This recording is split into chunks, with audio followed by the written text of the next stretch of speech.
Back to light of India. आपको बता दें कि आज हम खड़े हैं गोपालगंज जिला में। यहाँ पर विद्वानों का एक बहुत बड़ा संगठन डाइट थावे में हो रहा है। आपको बता दें कि शिक्षा के बारे में कहा गया कि education is ornament of society. शिक्षा समाज का गहना होता है और इसीलिए शिक्षा को केंद्रीय सूची में न रख के समवर्ती सूची में रखा गया, क्योंकि शिक्षा पर केंद्र सरकार और राज्य सरकार दोनों अपना निर्णय दे सके, दोनों अपना कानून बना सके। आज नई शिक्षा नीति आई है। नई शिक्षा नीति के बारे में तरह तरह के समय समय पर इस प्लानिंग में चेंजिंग किया गया। अब जो नई शिक्षा नीति 2020 आई है, इस पर छात्रों का क्या राय है, प्रोफेसर का क्या राय है, विद्वानों का क्या राय है, आए देखते हैं। मैं कहना चाहूँगी कि शिक्षा एक सदानीरा प्रवाहमान नदी के रूप में देखी जाती है, जो जहाँ सदानीरा मतलब जो हमेशा भरा रहे। और हमें, आप लोग भी एक शिक्षक हैं और शिक्षक बनने वाले हैं, तो आप लोग को हमेशा ज्ञान जहाँ से भी मिले हमें क्या करना है, लेना है। हमारे NEP 2020 का भी यही उद्देश्य है कि हम सिर्फ एक क्षेत्र में नहीं, अब ये किताबें हमारे काम बहुत कम काम आने वाली हैं, क्योंकि हमें थियोरेटिकल ही नहीं, हमें प्रैक्टिकली रूप से भी शिक्षित होना पड़ेगा और वो शिक्षा हमें बच्चों में देना पड़ेगा। जैसे कि पहले सिर्फ हम लोग किताबों में पढ़ते थे और कॉपी में लिख लिए, याद किए, एग्जाम दे दिए। बट अब हमें क्या करना है, तकनीकी रूप से और वैज्ञानिक रूप से हमें हर चीज को क्या करना है, तार्किक रूप से सोचना पड़ेगा। और हमें यहाँ संसाधनों का अभाव हमें बहुत जल्दी दिखा। जैसा इनका कहना है कि हमें किताबी ज्ञान ही नहीं बल्कि प्रैक्टिकली रूप से भी तैयार रहना है और प्रैक्टिकली रूप से हमें पढ़ना और पढ़ाना है। वैज्ञानिक रूप हो, संगीत का क्षेत्र हो या कार्यानुभव हो, हर क्षेत्र में अपने प्रैक्टिकल को, अपने ज्ञान को आगे बढ़ाना है और इस दिशा में हमें रुचिकर रूप से कार्य करना है। किया जाता है तो एक सब्जेक्ट रखा जाता है, विषय होती है और साथ में उस उप विषय भी होते हैं ना। जैसे राष्ट्रीय, अभी हम चर्चा कर रहे हैं राष्ट्रीय शिक्षा नीति 2020 के परिप्रेक्ष्य में शिक्षा की चुनौतियां एवं समाधान। इसमें आपको 10 पॉइंट पे काफ़ी लोगों ने चर्चा की है। आवश्यकता आविष्कार की जननी होती है। और एक चीज़ आप जान लीजिए, वो बोलते हैं, कहावत है, तेल फुले क्रीम कंघी से नकली रूप सजाओगे या लोगे सौंदर्य लहू का आनंद पे चमकाओगे।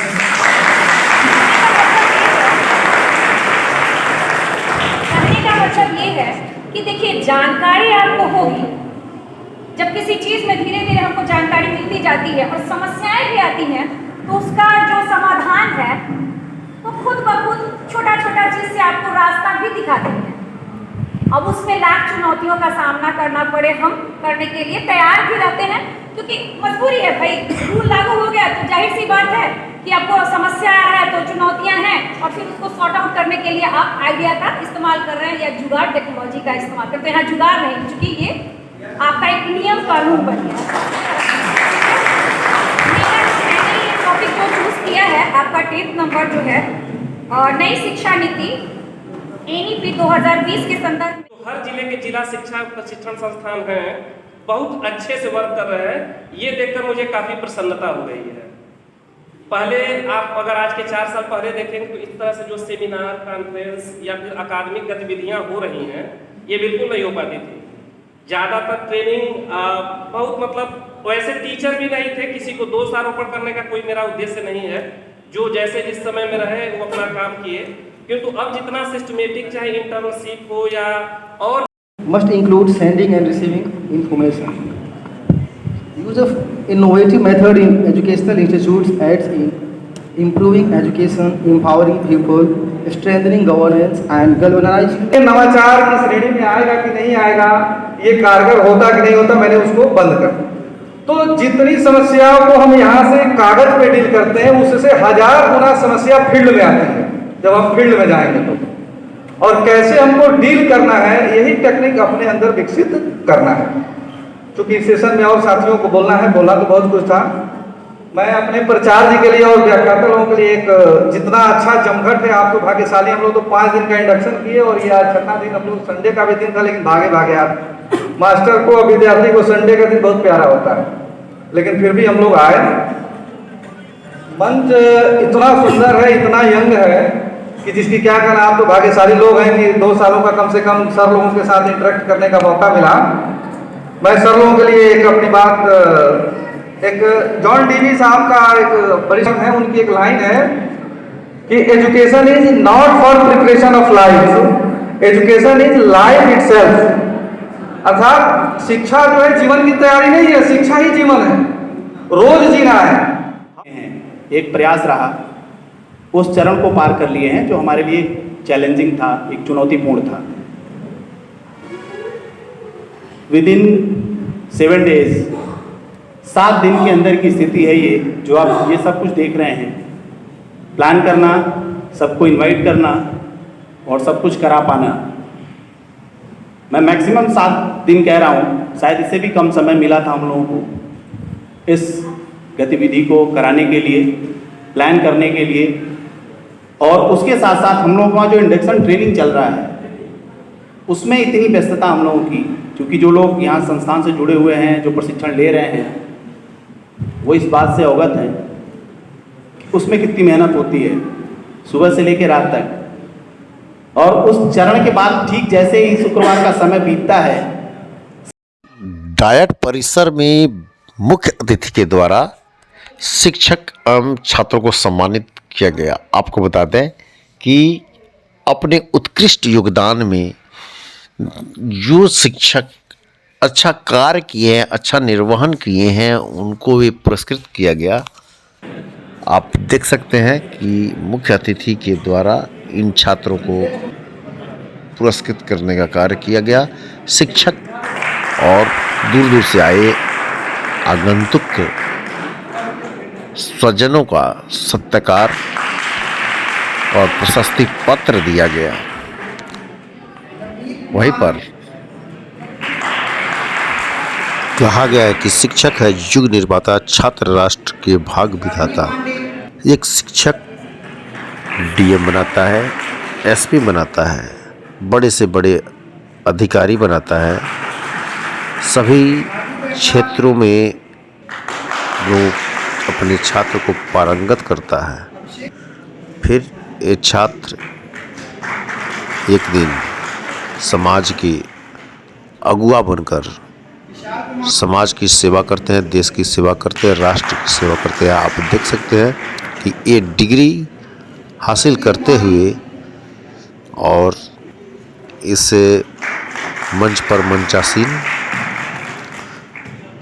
मुख्य अतिथि के द्वारा सभी को मोमेंटो के रूप में सर्टिफिकेट और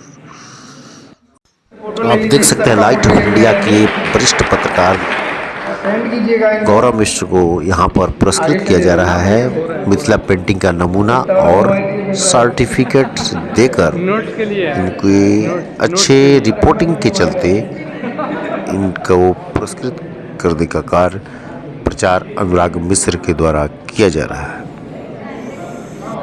राष्ट्रीय शिक्षा नीति 2020 न्यू एजुकेशन प्लान जो है ये पूर्ण रूप से धरातल पर उतर चुका है, सार्थक है और इसको लागू करने में कहीं भी किसी प्रकार की कोई कोताही नहीं होनी चाहिए। जैसा कि पूर्ण रूप से विद्वानों ने एक साथ इस पर स्वीकृति दे दी है जायसवाल सर को और एक शॉल और आज इसी के ऊपर इस गोष्ठी में एक परिचर्चा की गई और पूर्ण रूप से इसको कारगर बताया गया कि नई शिक्षा नीति हमारे देश में कारगर होगी और मील का पत्थर साबित होगी।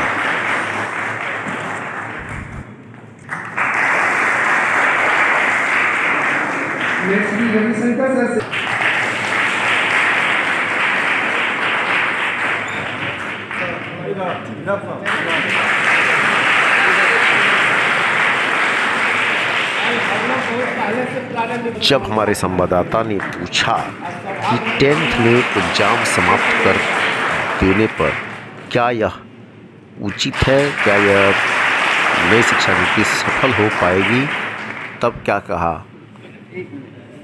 दिग्विजयनाथ डिग्री कॉलेज के लेक्चरर श्री त्रिभुवन मिश्र जी। एवं समाधान विषय पर आयोजित किया जा रहा है, इसमें मैं आया हुआ यहाँ पे हम लोग ये मेनली चर्चा कर रहे हैं, डिस्कशन कर रहे हैं कि जो नई राष्ट्रीय शिक्षा नीति लगभग 34 वर्षों के अंतराल पर बनी हुई है, शिक्षा के लिए इसमें क्या प्रोविज़न किए गए हैं, इसके प्रोविज़न अगर किए गए हैं तो उसके कार्यान्वयन में क्या चुनौतियां हैं, इसका क्या एक सम्यक समाधान हो सकता है। इसी पर जिला शिक्षा एवं प्रशिक्षण संस्थान डाइट थामे ने एक 2 दिवसीय राष्ट्रीय सेमिनार का आयोजन किया गया है। इसमें हम लोग चर्चा कर रहे हैं कि राष्ट्रीय शिक्षा नीति के मुख्य प्रोविज़न है क्या। इसमें मेनली अगर आप देखेंगे तो पहले 2 वर्षीय बीएड या 2 वर्षीय डीएलएड कार्यक्रम होते थे, लेकिन अब यह बदल गया है। अब आगे गवर्नमेंट चाहती है कि 4 वर्षीय का इंटीग्रेटेड प्रोग्राम शुरू करेगी, जिसमें स्नातक की डिग्री और टीचर्स ट्रेनिंग ये दोनों आपको इंक्लूडेड दी जाएगी। ये इंक्लूडेड रहेगी सर? हाँ, ये इंक्लूडेड रहेगी। और आपको एक ही साथ अध्यापक अगर बनना है तो आपको पहले ही तय कर लेना पड़ेगा कि इंटरमीडिएट के बाद मुझे क्या करना है। जैसे अभी तक ये था नहीं थी, अभी तक ये थी कि कोई 1 साल या 2 साल का बीएड किया और अध्यापक पेशे में चला गया। तो ये राष्ट्रीय शिक्षा नीति के माध्यम से लोगों को प्रोफेशनल बनाने की कोशिश है। इससे अब वही बच्चे शिक्षण पेशे में आएंगे जो कि वास्तव में शिक्षक बनना चाहते हैं और गंभीरता से जो काम करना चाहते हैं इस फील्ड में, यही बनना चाहते हैं। चूँकि सर सुनने में ये भी आया है कि जो नई शिक्षा नीति लागू होगी तो मैट्रिक इंटर जो बच्चे अभी इंटर के एग्ज़ाम दे रहे हैं, सो वो बोर्ड पूरी तरह हटा दिया जाएगा, इस बात में? जी देखिए, इंटर मैट्रिक बोर्ड पर अभी कोई निर्णय नहीं हुआ है, लेकिन मैट्रिक की परीक्षा में शिथिलता या लचीलापन लाने की बात की गई है। परीक्षाएं तो जैसे 1 में, 2 में, 3 में हर क्लास में अपने स्तर के हिसाब से परीक्षाएं होती हैं, किंतु इतना जो रिजिडपन इस तरह से परीक्षा नहीं होगी। जो कंटिन्यूअस एंड कम्प्रिहेंशन इवैल्यूएशन के बारे में अगर आपने सुना होगा तो उसमें ये देखा जाएगा कि बच्चा कितना सीखा, कितना उसके में व्यवहारिक परिवर्तन हुआ, कितना ज्ञान लिया, जो समाज में कितनी बातों को पहुंचा सकता है, ये पूरा